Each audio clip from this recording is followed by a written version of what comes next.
So since we've been talking, we've missed so much of the good stuff, Annie, as usual. That's always how it is. When the camera's off, that's when all the good stuff starts coming out. But we were talking about spiritual paths and people not understanding really what's involved in a spiritual path, and so many are spiritual shoppers because they keep looking for the honeymoon period. And any path you join, you're going to have the honeymoon period, and it's going to be great, and laughter and all these things, new experiences. Everything's going to be coming for the first year, maybe year and a half, and then all of a sudden it's going to not become new anymore.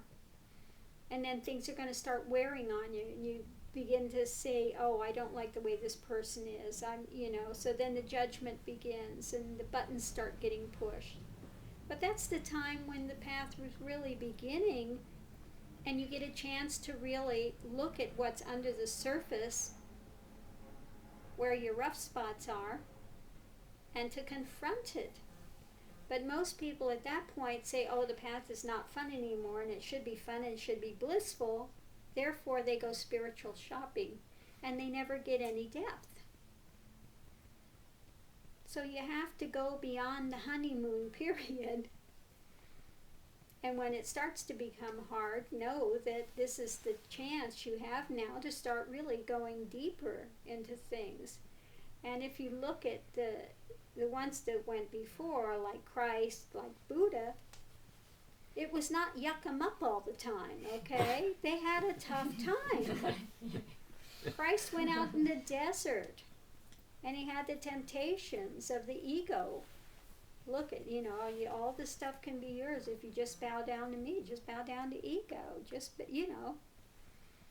wasn't easy. He had the soul searching. He had to go deep. He had to go in. It wasn't just all fun and games. Buddha left home. Wasn't all fun and games. He wasn't out there partying it up.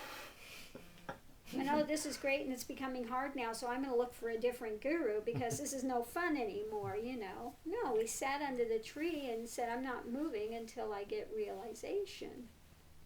And he had to face all this stuff that was coming, all the fears, all the mind games, all the nonsense. It was hard. So you got to get beyond this spiritual shopping stage of thinking that it's, I'm just going to have new experiences every day. It's going to be phenomenal, bigger and better phenomena every day. And when it starts to slow down, and then it becomes more difficult, and that's when it takes the staying power of really wanting it, that you continue to put the practices into motion. Okay, that's what it takes, dedication. The path is about having to have dedication and patience and seeing it through the hard times, not just looking for, what's fun. Should be singing, dancing, laughing, and blissful in every moment. That's not the spiritual path.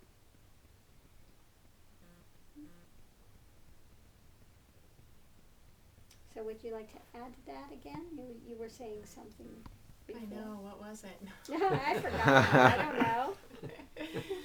No, just, I was just saying that when you're in ignorance, you don't know the difference. You think a me is going to get it. You think, it's just going to be blissful, and all of these things that you've read. When you don't have a sincere teacher, then you don't have a clue. So those things, are part of it, but then it's a totally different thing when the light is shed and the clarity comes to try, start dissolving that solid center of separation, or seemingly solid center of separation. And that's when people get really freaked out, because they just feel, this isn't what I had in mind at all. What they've read about is totally different than the experience of it. And so that's when the staying power is needed, for sure. And that's when really so much of a breakthrough can come, when that is really challenged and it starts coming up. That's when efforts, the sincere efforts and the practices will really start breaking through some of those knots that have been held in place for so long, and the misperceptions of what it's going to be like and all of these things. But that's what this path offers, is a a chance to break through those delusions and that ignorance of, it's going to be this certain way, or whatever stereotypes have been brought about. Right. There's a lot of stereotypes out there and conditioned ideas. Like we had one person that came to the path and was convinced because they worship Shakti in India that the women are put on pedestals. That's about the furthest thing from the truth. So people are coming in with a lot of misbegotten notions and fantasies about it. They've read, and when they're writing the books, they put in a lot of hagiography. Just, the books are never really honest, 100% point blank honest with what happens. They take out all the difficult things that people wouldn't want to hear, and they leave it aside. They only put in the cushy, nice sounding things, and I've talked about this before with some of the teachers. Like Ramana, there were some things that happened with Ramana that are not general knowledge books, because they don't want to present it, they want to present it in a certain light, but it's not. I think they're doing a disservice to people by not putting in the full truth about what happens, and to just kind of soften it up a bit, So I think it's really a disservice to humanity when these types of things happen. Like Nityananda was like, oh my God, if people knew what he was actually saying, they would really clean it up. People would come to Nityananda, and after a while he'd had enough, and he'd be saying something. Of course, most of them at that point were Westerners coming and didn't speak a lot of Hindi or anything. And he'd be just saying, tell the sister fuckers to get out of here. And they're saying, Guruji is done for the day. So, of course, this doesn't get in the books.